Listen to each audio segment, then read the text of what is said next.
Hi everyone and welcome to what's happening in Brazil. Let's take a look at the latest news. Brazil's president-elect Luiz Lula da Silva arrived in Egypt on Monday, November 14th, to participate in the COP27, the United Nations Climate Change Conference. The French newspaper L'Echo stated that Lula is expected as a star in the African country.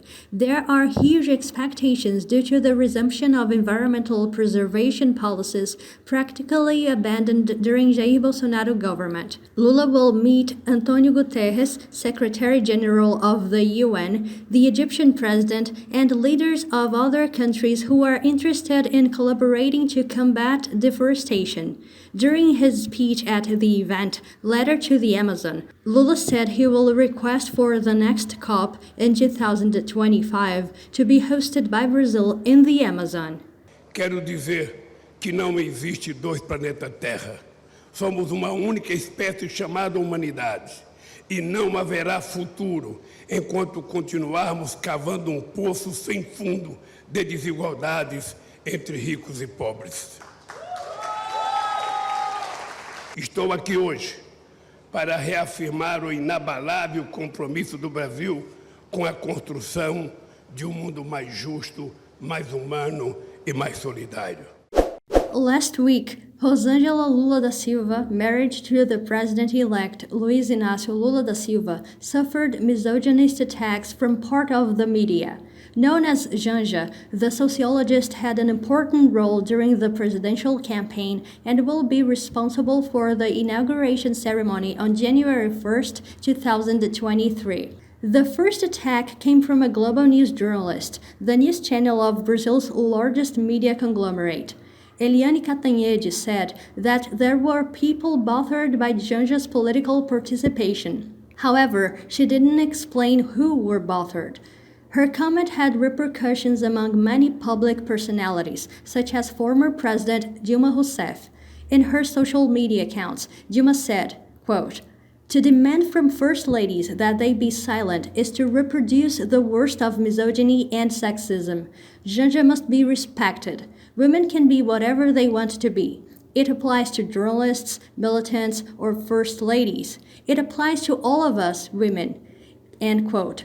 In an editorial, O Globo newspaper, part of the same media conglomerate, said that Janja does not have a curriculum fit for the influence she is exercising. However, Janja has an MBA in social management and sustainability and has been a member of the Workers' Party since the 80s.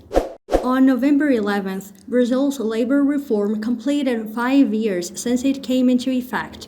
Proposed and approved during the government of former President Michel Temer, the change in the country's labor legislation reduced employees' rights and contributed to a decrease in their income.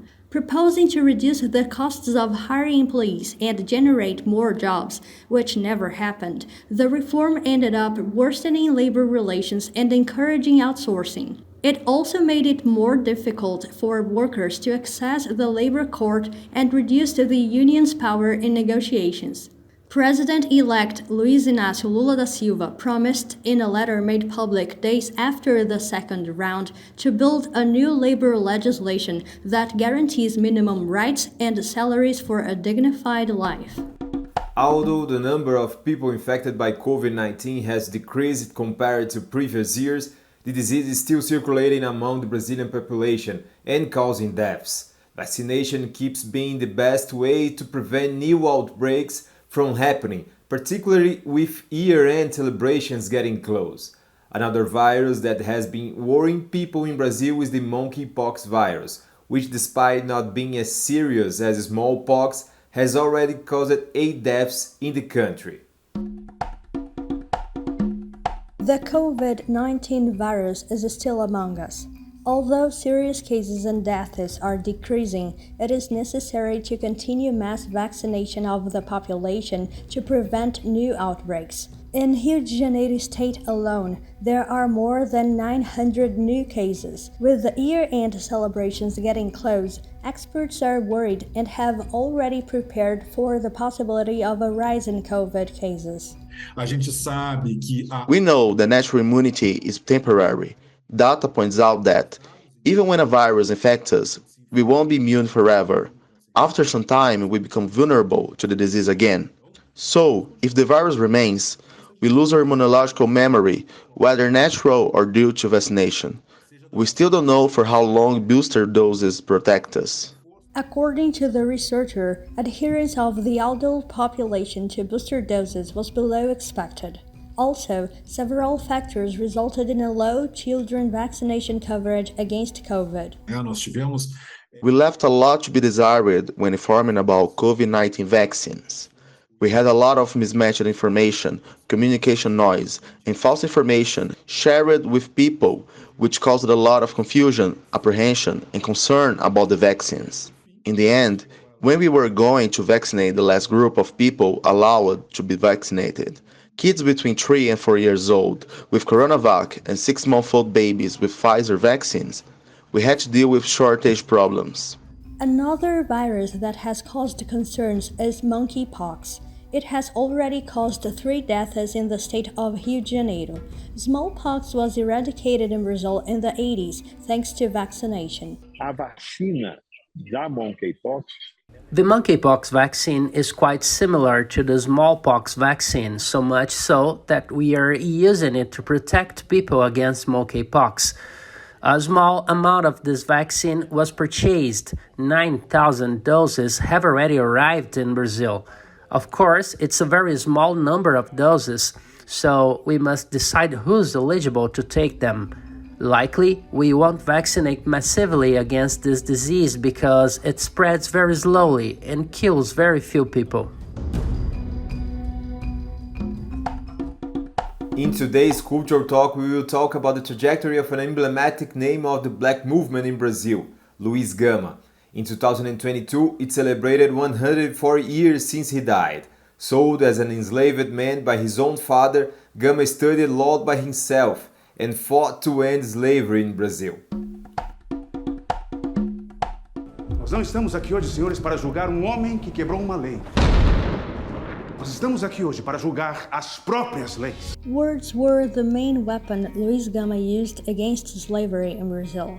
It was with his eloquent spoken skills that Gama, a self-taught lawyer, guaranteed the liberty of hundreds of enslaved people and also became the country's patron of the abolition of slavery. At the time, Brazil was adopting abolitionist laws at a very slow pace.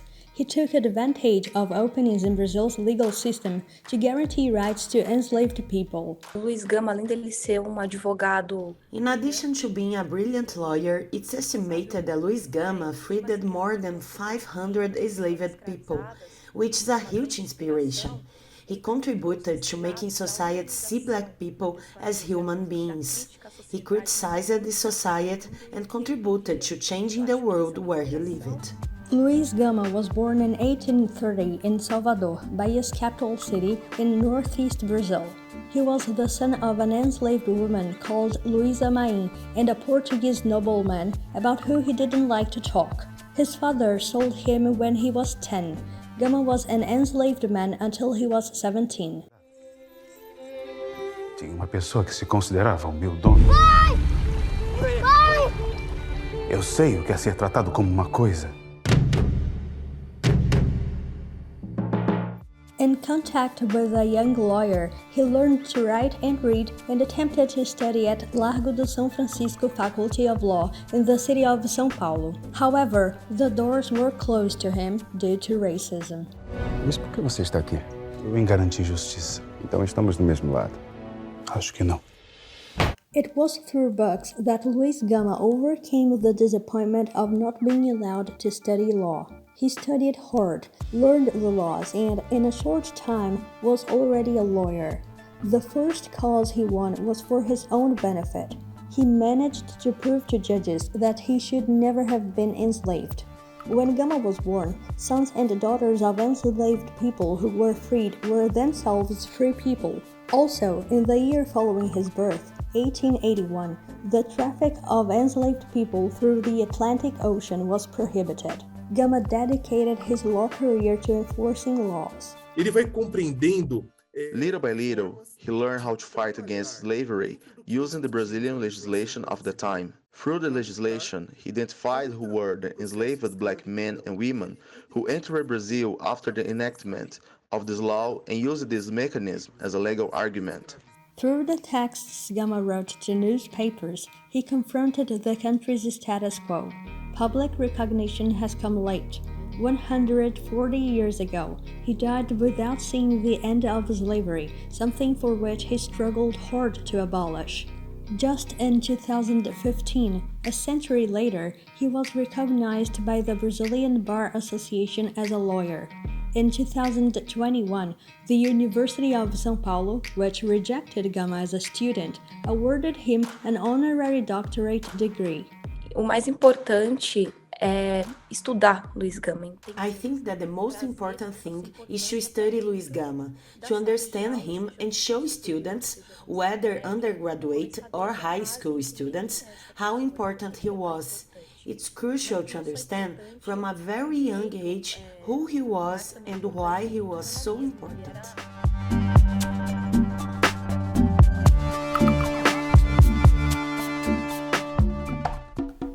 Did you like the show? So hit the like button and share with your friends. Don't forget to subscribe to our channel to receive notifications. We'll see you next week.